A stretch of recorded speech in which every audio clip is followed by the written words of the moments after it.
अभी आपने recent news में देखा होगा कि after taking oath Modi ji अपनी पहली विजिट कर रहे हैं इंटरनेशनली इटली में, जहां पर वो G7 नेशंस की मीटिंग को अटेंड करेंगे। तो आज की वीडियो का टॉपिक यही रहेगा कि जिसमें हम समझेंगे कि G7 के फॉर्मेशन के बारे में और उसके मॉडर्न टाइम में रेलेवेंस के ऊपर। तो G7 स्टैंड करता है ग्लोबल 7 या फिर ग्रुप ऑफ सेवन्स भी कहते हैं इसे। इसका फॉर्मेशन किया गया था 1970s में वॉशिंगटन में। इसके फॉर्मेशन में उस टाइम के यूएस के सेक्रेटरी ऑफ स्टेट जिनका नाम है जॉर्ज स्लुट्स, उनका इमेज ये सामने है। इनका काफ़ी मेन रोल था।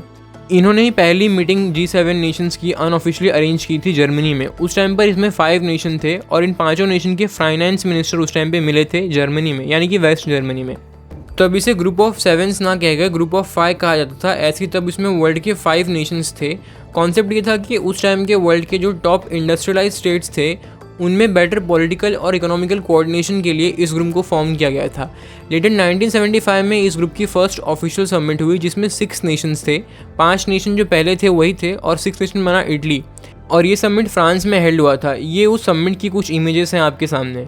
जैसा कि 1970s और 1980s का टाइम कोल्ड वॉर का था, तो कॉन्सेंट्रेशन यही था कि यहाँ पर भी जो ऑर्गेनाइजेशंस और जो नेशंस आए उनका वेस्टर्न इन्फ्लुएंस ज़्यादा हो और वहाँ पे डेमोक्रेसी हो और वो सोवियत के अगेंस्ट में हो। ऑर्गेनाइजेशन बनने के बाद इसका काफ़ी सारा इंपॉर्टेंट रोल था ग्लोबल इकोनॉमिक क्राइसिस में, और जब मेंबर नेशन इसके वॉर में गए थे तो काफ़ी हेल्प की थी इस ऑर्गेनाइजेशन ने, जिसमें प्राइमरी एग्जांपल है गल्फ वॉर। इसके बाद एक इंपॉर्टेंट इवेंट हुआ था 1977 में, जब यूके होस्ट था G6 का 1977 में। तो यूके ने एक नए मेंबर स्टेट को इंक्लूड किया G6 में, जो कि था यूरोपियन यूनियन। इसके पहले जो 6 नेशंस थे यही मेंबर्स थे, पर 1977 के बाद जो यूरोपियन यूनियन है वो भी ऑफिशियली मेंबर बन गया G6 का, और G6 बन गया G7। लेटर टाइम चलता रहा और 1991 का टाइम आया जब सोवियत डिसइंटीग्रेट हो गया और रशिया ने अपने रिलेशंस को वेस्ट के साथ अच्छा करना स्टार्ट कर दिया। जिसके बाद ही कई बार जब वेस्टर्न नेशंस ने अपनी G7 की कॉन्फ्रेंसेस और मीटिंग्स रखी तो रशिया को एज अ ऑब्जर्विंग मेंबर बुलाया गया। जैसे आज इंडिया को बुलाया जाता है वैसे ही रशिया को बुलाया गया। और फिर फाइनली 1994 में रशिया को G7 का पार्ट बना दिया गया और G7 G8 बन गया।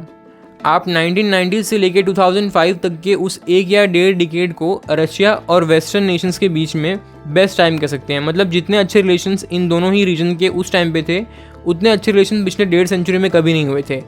फिर टाइम चलता रहा। कुछ टाइम बाद जब रशिया ने 2014 में यूक्रेन के ऊपर अटैक करके क्रीमिया को अनेक्स कर दिया, तो इसके रिटेलिएशन में रशिया को G8 से निकाल दिया गया और G8 फिर से बन गया G7, जिसमें नेशंस हैं USA, EU, Italy, Canada, Germany, France, UK और जापान।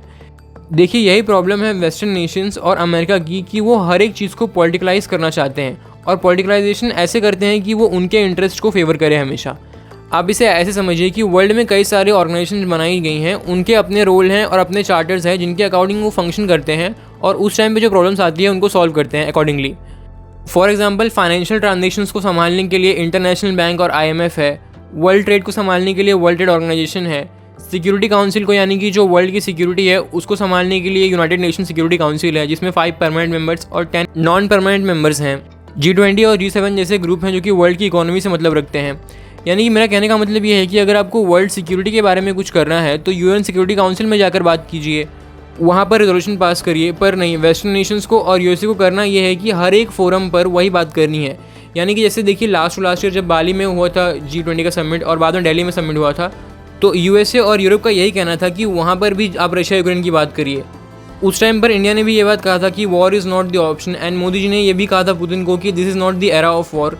इसके अलावा और भी कई सारे इश्यूज़ हैं वर्ल्ड में देखने के लिए जिन पर बात की जा सकती है। फॉर एग्जांपल अगर आप G20 में मिले हैं तो आपका टॉपिक्स होने चाहिए जैसे कि थे उस टाइम पर फूड सिक्योरिटी या फिर ट्रेड, इकोनॉमिक स्लोडाउन उस टाइम पे जो वर्ल्ड में हो रहा था, ये सब पे बात होना चाहिए। सिर्फ रशिया यूक्रेन की वॉर ही उस टाइम पे एक बड़ा इशू नहीं था पूरे वर्ल्ड में, पर वेस्ट और USA के लिए वो बड़ा इशू था। तो वो चाहते हैं कि हर जगह उसी पर बात हो और हर कंट्री वही बात को लेकर चले। खैर, तो ये था एक्सपांशन और फॉर्मेशन ऑफ G7। तो अब बात करते हैं इसके मॉडर्न टाइम में रिलेवेंस क्या है। सिर्फ इकोनॉमिक एंगल की बात करेंगे यहाँ पर। तो ये डाटा है आपके सामने IMF का। इसमें बात किया है इन्होंने वर्ल्ड नेशन के इकोनॉमिक ग्रोथ के बारे में, जिसमें आप सबसे पहले देखते हैं कि ग्लोबल एवरेज ग्रोथ रेट जो था 2024 का वो होगा 3.2%। यहाँ ऊपर देखिए ये डेटा लिखा है, साथ में नीचे जो है वो G7 नेशन की ग्रोथ रेट दी है, जिसमें 7 में से 5 नेशंस की ग्रोथ 1% से भी कम है, यानी कि ऑलमोस्ट नेग्लिजिबल ग्रोथ है। और ऐसा नहीं है कि ये नेशंस की इकोनॉमी बहुत ज़्यादा ग्रो कर चुकी है, बहुत ज़्यादा मैच्योर इकोनॉमी है और कुछ खास स्कोप बचा नहीं है ग्रोथ के लिए। अगर नेशन वाइज बात करें तो USA की ग्रोथ सबसे ज़्यादा है G7 नेशन में, वो है 2.7%, और US की इकोनॉमी के हिसाब से ये काफ़ी रीजनेबल ग्रोथ है। एस की जो यूएस की इकॉनमी है वो बहुत ज़्यादा बड़ी है, तो 2.7% की ग्रोथ भी काफ़ी अच्छी है। उसके बाद कंपेयर करेंगे कनाडा की ग्रोथ को, तो 1.2% है, जो कि सेकंड हाईएस्ट है। और कनाडा की वहीं जीडीपी है 2.2 ट्रिलियन यूएस डॉलर, जो कि आराम से एटलीस्ट ग्लोबल एवरेज जो कि 3.2% का है उसकी ग्रोथ रेट को तो मेंटेन कर ही सकता है। नीचे फिर जापान की इकॉनमी की ग्रोथ है 0.9%, फ्रांस की है 0.7% और इटाली की है 0.7% और लेटर यूके की है 0.5%। और जर्मनी की ग्रोथ रेट तो ऑलमोस्ट नेग्लिजिबल ही है, जो कि है 0.2% की। अब ग्लोबल स्टेज पे देखिए उसकी ही रेलेवेंस रहेगी जो कि ग्रो करेगा या ग्रोथ पोटेंशियल दिखाएगा। यानी कि अब मेजॉरिटी ऑफ जो थिंकर्स हैं, इकोनॉमिस्ट हैं, वो ये सब बात बोल रहे हैं कि G7 की रेलेवेंस को रिप्लेस कर रहा है ब्रिक्स जो कि अब बन चुका है ब्रिक्स प्लस, जिसमें 5 मेन मेंबर्स हैं ब्रिक्स में, जो कि हैं ब्राज़ील, रशिया, इंडिया, चाइना और साउथ अफ्रीका। उनकी इकोनॉमिक ग्रोथ की बात करें तो IMF ने सेम प्रेडिक्शन किया है इसी डेटा में। आप नीचे देखिए, ये है ब्रिक्स नेशन की ग्रोथ रेट। अगर हेड ऑन कंपेरिजन करें तो ब्रिक्स नेशन और G7 नेशन की जीडीपी वाइज, तो जो USA की जीडीपी है और चाइना की जीडीपी है वो ऑलमोस्ट इक्विवेलेंट है। वहीं पे USA की जीडीपी की ग्रोथ रेट है 2.2% और चाइना की जीडीपी ग्रोथ रेट है 4.6%, जो कि ऑलमोस्ट डबल है USA की ग्रोथ से, और ग्लोबल एवरेज से तो काफ़ी आगे है चाइना। लेटर फ्रांस, UK और जर्मनी की जीडीपी आप ऑलमोस्ट इक्विवेलेंट कर सकते हैं इंडिया की जीडीपी के साथ में। और वहीं पे इंडिया की जीडीपी की ग्रोथ रेट G20 नेशंस में हाईएस्ट है विद 6.8%। लेटर रशिया की 3.3%, ब्राज़ील की 2.2%। ये सारे नेशंस की GDP growth rate almost double है G7 नेशंस के इक्विवेलेंट इकोनॉमी से, जैसा कि आप डेटा में देख सकते हैं। तो क्या G7 को रिप्लेस कर पाएगा ब्रिक्स? देखिए, मेरी प्रेडिक्शन अगर मैं बेस्ड ऑन एस्टिमेट्स आपको बताऊं तो मुझे लगता है कि हाँ, ब्रिक्स G7 नेशंस को पीछे कर देगा, वो भी ये डिकेड के एंड होते होते तक। अब थोड़ा इंडिया के बारे में बात करें तो 2021 से ही लेकर जितने भी G7 के मीटिंग्स और समिट्स हुए हैं उन सब में इंडिया को एज अ ऑब्जर्विंग नेशन बुलाया गया है। और अगर आप गूगल करेंगे कि article on the India joining G7, तो आपको हज़ारों आर्टिकल्स मिल जाएंगे कि जिसमें बताया रहेगा कि इंडिया को क्यों ज्वाइन करना चाहिए G7 को, और क्या क्या फ़ायदा होंगे इंडिया को ज्वाइन करने से या क्या नुकसान होंगे ज्वाइन करने से। देखिए, मुझसे पूछेंगे कि क्या इंडिया को ज्वाइन करना चाहिए G7 को, तो मैं कहूँगा कि नहीं करना चाहिए इंडिया को ज्वाइन। इसका रीज़न काफ़ी सिंपल है कि सब उगते सूरज को सलाम करते हैं, ना कि ढलते सूरज को। आज अगर इंडिया ब्रिक्स को छोड़कर G7 में जाएगा तो इससे सिर्फ G7 को फ़ायदा होगा, इंडिया को कोई फ़ायदा होगा नहीं। क्योंकि अगर इंडिया की इकोनॉमी को ऐड कर दे G7 नेशंस की इकोनॉमी के साथ में, तो एक अच्छा खासा राइज होगा G7 नेशंस की जीडीपी में और जीडीपी ग्रोथ रेट में भी। पर अगर इकोनॉमिक फ्यूचर की बात करें तो USA को छोड़कर बाकी सारे जो नेशंस है, इनकी इकोनॉमी में अब ग्रोथ पोटेंशियल बचा नहीं है, तो इनके साथ इंडिया को जाके कुछ फ़ायदा होगा नहीं। साथ ही में आज जो इंडिया अच्छे डील्स क्रैक कर पा रहा है, चाहे G7 नेशन से हो, प्राइमरली USA से और रशिया से जो भी डील्स क्रैक कर पा रहा है, वो सिर्फ इसीलिए हो पा रहा है क्योंकि हमारे पास ये लेवरेज है जिसका हम यूज़ कर रहे हैं कि हमारे पास दोनों ही ऑप्शन है, USA का भी और रशिया का भी।